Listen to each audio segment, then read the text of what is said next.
कुठलंही शहर म्हटलं की त्या शहरामध्ये त्या राजकारणामध्ये काही चेहरे असतात.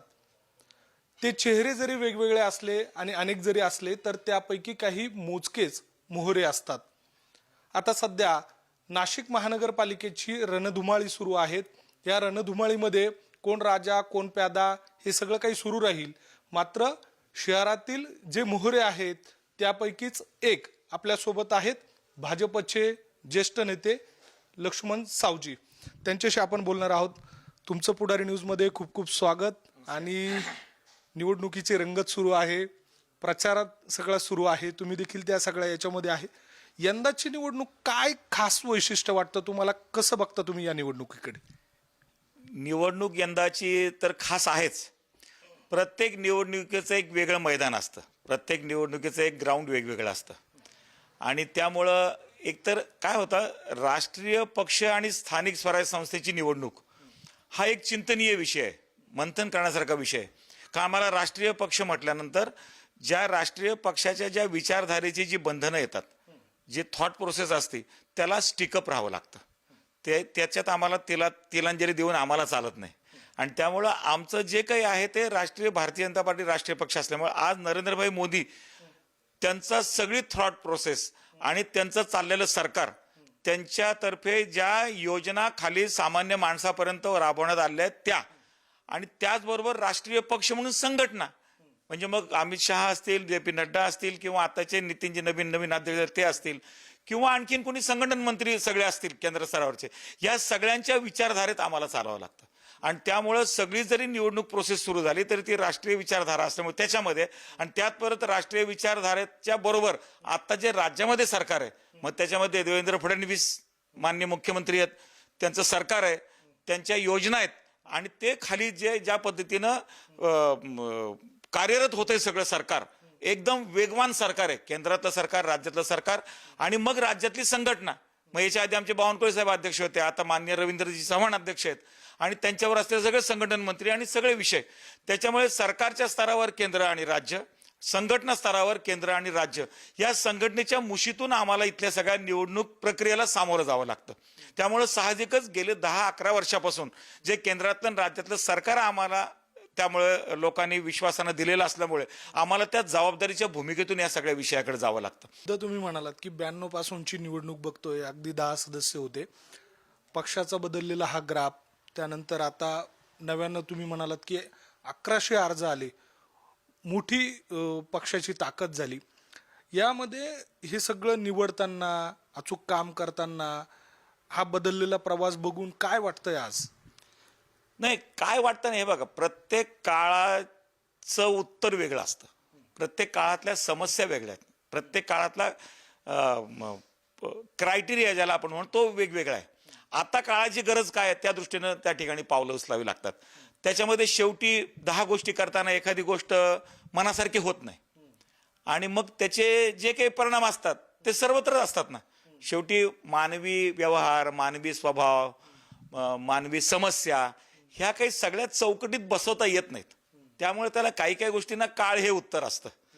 आणि ठीक आहे, पक्षाच्या रचनेतून शेवटी एक कसं आहे की एक व्यक्ती कधी निर्णय करत नाही. एखाद्या व्यक्तीला प्रवेश दिला तर सावजीनं सांगितलं प्रवेश झाला, असं कधी होत नसतं. केंद्र स्तरावरती एक पॉलिसी ठरलेली असते, तिथं काही नावासकट नसतं ठरलं, पण कसे घ्यावेत, का घ्यावेत हे ठरलेलं असतं. त्याचा चर्चा प्रदेशच्या ठिकाणी कोर टीममध्ये होतेच होते. एखादा माणूस ऍबसेंट असेल त्याला दुसऱ्याला सांगितलं जातं, हे आहेच आहे. परंतु राष्ट्रीय पक्षामध्ये कुठलीही घटना, कुठल्याही व्यक्तीचा प्रवेश किंवा कुठल्याही व्यक्तीबद्दलचा निर्णय हा कुणी एक व्यक्तिगत स्वरूपात नसतो. व्यक्ती सापेक्षता आपल्याकडे भाजपमध्ये अजिबात नाही, याच्यात विषय सापेक्षता असते. त्यामुळे थॉट प्रोसेसमध्ये असं करता कधी एखाद्या व्यक्तीच्या स्वभावाच्या, इगोच्या आड निर्णय येतो, आणि मग त्याला जे काही होतं त्याला सामोरं जावं लागतं पक्षाला. आता एक मुद्दा असा आहे की प्रत्येक पक्ष या निवडणुकीच्या काळामध्ये सांगतो की आमचाच महापौर होईल. अगदी तुम्ही तेच सांगणार की आमचाच महापौर होईल, पण खरी लढत जी असते ती काय घडली आणि कशी घडली निकालाच्या दिवशी स्पष्ट होतं. आपलं या सगळ्या दरम्यान काय अनुमान आहे, काय चित्र सध्याच्या या निवडणुकीच्या रणांगणात दिसतंय? नाही, याच्यामध्ये बघा, एक ठाम विश्वास कधी प्रगट होतो नेत्यांकडनं की नाशिकला भाजपनं 100+ नारा दिला, आणि तो फक्त काही कागदी किंवा बेगडी नारा नाही आहे. एक लक्षात घ्या, भारतीय जनता पार्टी 365 दिवस समाजामध्ये आहे. आमच्या कार्यकर्त्यांचा, पदाधिकाऱ्यांचा एकही दिवस रिकामा जात नाही. कुठली ना कुठली तरी मोहीम, कुठल्या ना कुठलं तरी अभियान, कुठल्या ना कुठलं तरी चळवळ, कुठला ना कुठला तरी विषय हा सतत चालू आहे. म्हणजे केंद्र राज्य स्तरावर झाल्यानंतर जिल्हा स्तरावरती एक वेगवेगळे सेल आहेत आमच्याकडे. मेडिकल सेल आहे, उद्योग आघाडी आहे, कामगार आघाडी आहे, महिला आहे, युवा आहे, आदिवासी आहे, SC आहे. जवळजवळ 20-25 प्रकारचे वेगवेगळे आयाम सामाजिक प्रकारचे त्याच्यामध्ये त्या ठिकाणी आहेत. आणि हे सगळे आता नाशिक महानगराचे 10 मंडल आहेत. 10 मंडलाची आमची एका मंडलाची 60 लोकांची कार्यकारिणी असते. आणि 60 लोकांची कार्यकारिणी असते, त्याच्यामध्ये वेगवेगळ्या 25-25 जणांच्या 25 आघाड्या आहेत. म्हणजे 1000 कार्यकर्त्यांचा समूह हा रोज समाजात कुठल्या ना कुठल्या कारणाने असतो. पुन्हा शहर स्तरावरच्या पुन्हा तर शहर जिल्ह्याची कार्यकारिणी 90 जणांची, त्याच्यामध्ये निमंत्रित, विशेष आमंत्रित वगैरे सगळे म्हणजे 125 लोक ती कार्यकारिणीत होतात. आणि त्याच्याबरोबर पुन्हा सगळ्या आघाड्या, पुन्हा प्रदेशाच्या रचनेमध्ये जी माणसं जिल्ह्यातली असतात वेगवेगळ्या आघाड्यांमध्ये, वेगवेगळ्या जबाबदाऱ्यांमध्ये, तो अजून वेगळा विषय. म्हणजे कुणी ना कुणी कुठल्या ना कुठल्या तरी स्तरात जबाबदारीत असल्यामुळे रोज 365 दिवस कुणी ना कोणतरी खाली फील्डवरती काम करतं. आणि त्या आधारावरती ज्या संघटनेमध्ये 2-2, 3-3 महिन्यांना आढावा घेतला जातो, उत्तर महाराष्ट्र स्तरावर होईल, जिल्हा स्तरावर होईल, प्रदेश स्तरावर होईल. त्यामुळं संघटना निवडणुकीला सामोरं जाताना इतर कुठल्याही पक्षापेक्षा भारतीय जनता पार्टी ही कायम आघाडीवर असते. तेव्हापासून भाजपनं जे एक मोठ्या प्रमाणात बदल झालेला आहे की आता जेव्हा डिजिटल नोंदणी होते टोल फ्री क्रमांकावरती, आज नाशिकला 2,70,000 मेंबरशिप ही नाशिक महानगरातली. मला सांगा, ही जी मेंबरशिप झाली, हा मोबाईल क्रमांक आहे आमच्याकडे. संपर्काचं किती मोठं माध्यम आहे. म्हणजे इतक्या मतदारांपर्यंत, इतक्या सदस्यांपर्यंत संघटना सहज आधी पोहोचलेली आहे. आता फक्त मेसेज द्यायचा आहे फक्त निवडणुकीचा. आणि तो मेसेज शेवटी एक निशाणी एक आहे, विचारधारा एक आहे, पक्ष एक आहे. उमेदवार इकडे तिकडे असतील थोडेफार, 10-20% बदल होईल, परंतु मोठे म्हणून 100+ नारा देताना एवढा मोठा संघटनेचा आधार, कार्यक्रमांचा आधार आणि एक वैचारिक बैठक पक्की हे असते, तेव्हा आम्ही नारा देतो 100+चा. आणि आम्हाला विश्वास आहे, मग आम्ही सांगतो महापौर आमचाच होईल म्हणून. खरं तर अनेक तुम्ही भूमिका बजावताय. आता लेक मैदानात या सगळ्या दरम्यान त्या भूमिकेत कसं तुम्ही जाता? कारण इतर भूमिका बघितलेल्या आहेत त्या जरा थोड्याशा वेगळ्या असतात, ही भूमिका जरा वेगळी. खरं सांगायचं ते माननीय प्रदेशाध्यक्ष रवींद्रजी चव्हाण आणि मुख्यमंत्री देवेंद्रजी फडणवीस यांचे विशेष आभार मानेन.